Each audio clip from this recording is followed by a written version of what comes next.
में छोड़ करके आउट ऑफ कंट्री लड़ने के लिए किसके लिए गया था? मेरे लिए गया था। हम सब के लिए लड़ने के लिए गया था। वो अपने परिवार और अपनी ज़मीन अधीनस्थ के लिए नहीं गया था कि मेरा फलना को ज़मीन ले लिया, नहीं। वो मेरे समाज के लिए, मेरे समुदाय के लिए, शुद्ध समुदाय के लिए लड़ने के लिए गए थे। ऐसे ऐसे महापुरुष हुए हैं। और फूले साहब के गुलामगिरी किताब है, उस गुलामगिरी को एक बार पढ़िएगा, फिर आपको समझ आएगा, पूरा 0 पॉइंट से समझ जाइएगा कि क्या कहानी है। उस गुलामगिरी को पढ़िए कि गुलामगिरी में क्या लिखे हैं बाबा साहब, फूले साहब।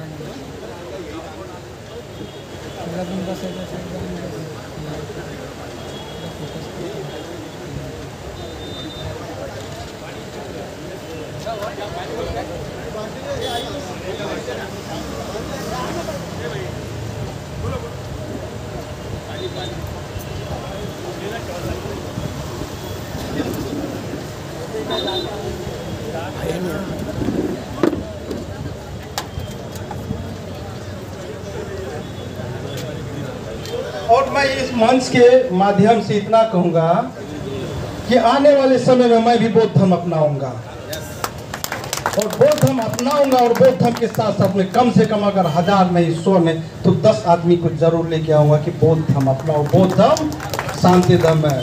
धम्मम शरणम गच्छामि, बुद्धम शरणम गच्छामि, संघम शरणम गच्छामि। ये जो शब्द अगर गायत्री मंत्र से भी बड़ा है, शिव के महामृत्युंजय मंत्र है ना, उससे भी बड़ा है कि आप कितने बड़े विपत्ति में खड़े हैं, बहुत सारे समस्या आपके पास आ गया, ये 3 शब्द पढ़िए, बैठ करके 3 शब्द पढ़िए, देखिए मन को कितना बड़ा शांति मिलता है। सबसे बड़ा शांति मिलेगा जितना कि हम गायत्री मंत्र पढ़ के, और वो कहते हैं ना कि ये महामृत्युंजय मंत्र है, इसके जप करने से 1000 बार जप करिएगा, मृत्यु नहीं होगा। अरे सबसे पहले तो वही ब्राह्मण विचार के लोग जो वही पढ़ लेते तो 1000 अमर हो जाते हैं। इसका निर्माण किसने किया? वही ने किया। मनुस्मृति किसने लिखा? उसने लिखा। चारों वेद किसने लिखा? उसने लिखा। और कहाँ से लिखा? बौद्ध की किताब से चोरी करके लिखा गया। अरे तुमने तो चोर हो, और तुम चोर हो करके हमको चोर बोलते हो, शर्म होना चाहिए। अगर सच में वो पढ़े लिखे और अपना इतिहास देखता होगा तो अकेले में वो शर्माता होगा कि हमने बुद्धों के लिए और शूद्रों से चोरी किए हैं, उनके संपत्ति को छीने हैं। ठीक है, और यही नहीं, आज हम लोग को राक्षस बोलते हैं राक्षस। अब जानते हैं महिषासुर को राक्षस बोलते हैं, दुर्गा को देवी बोलते हैं। जानते हैं दुर्गा और राक्षस की कहानी बहुत अद्भुत कहानी है। राक्षस और वो राजा थे, महिषासुर राजा थे, और आदिवासी समुदाय के लोग थे वो, और इतने बड़े सम्राट थे वो अपने राज्य में किसी ब्राह्मण विचार के लोग को चलने के लिए नहीं देते। तो छल से दुर्गा नाम की औरत को उसके सामने भेजा गया, और उसके शराब और मदिरा से 7 दिन तक पिलाया। और हम लोग तो शराब पीने में आ गए हैं, दे दिए तो भाई चले गए, ये शर्म तो होता है। और उसको पीने के बाद कटार देखते होंगे कि यहाँ पे भाला मारा है महिषासुर को, यहाँ पे भाला मार दिया है, और बोले युद्ध में मारा गया है। भाई सोचिए, उसको कटार से मार दिया गया, और तब जब वो राजा मर गए तो उसके राज पर अधिकार कर दिया, और हम हो गए महिषासुर, तो हो गया देवी।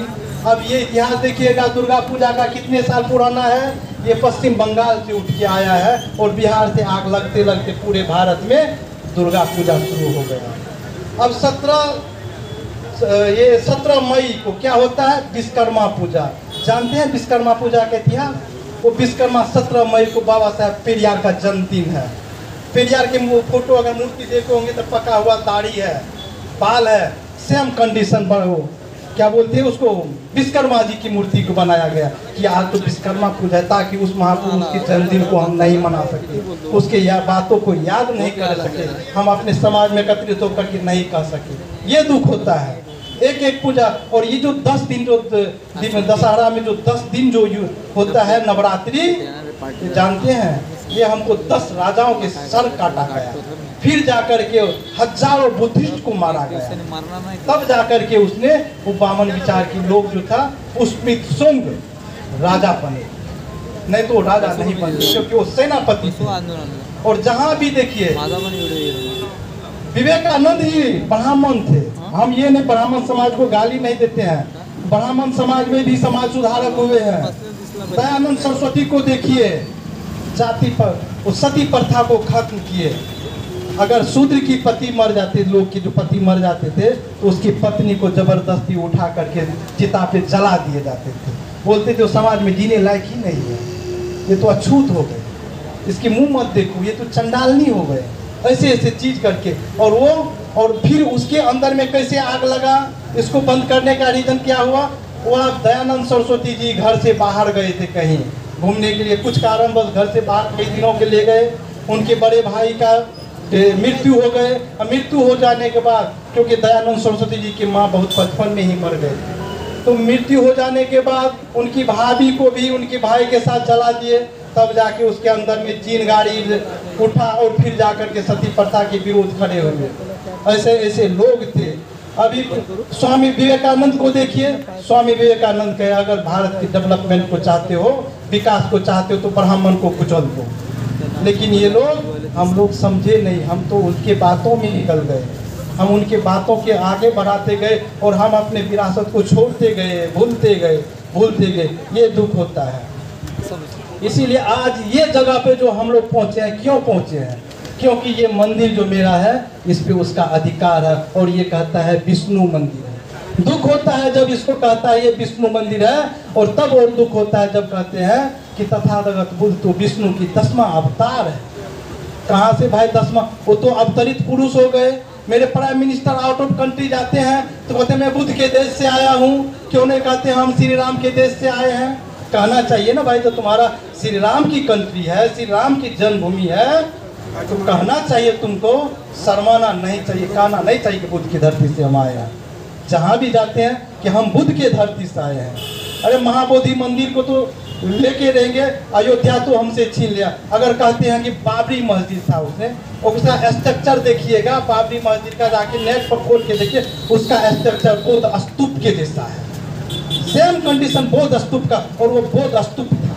उस पर रिसर्च भी हुआ, वहाँ पे खुदाई भी हुआ, तो बुद्ध की प्रतिमाएं निकली थी, लेकिन उसको दबा दिए गए क्योंकि ये राजनीतिक कारण में ये मंदिर फंस गया था। नहीं तो ये भी मंदिर मेरा था, बौद्धिस्ट मंदिर था इसको और ये अयोध्या नहीं, ये साकेत नगर था, साकेत नगर के नाम से इसको जानते थे, लेकिन इनके नाम अयोध्या कर दिया गया।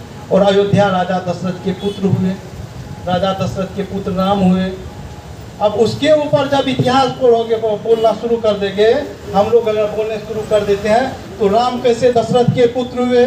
वो तो वशिष्ठ के पुत्र हो गए भाई, वो तो श्रृंगी ऋषि के बेटा हो गए। कभी भी कहीं भी आज नहीं, अनादि काल से जब तक एक पति पत्नी नहीं मिलते हैं तो बच्चे पैदा हो ही नहीं सकता।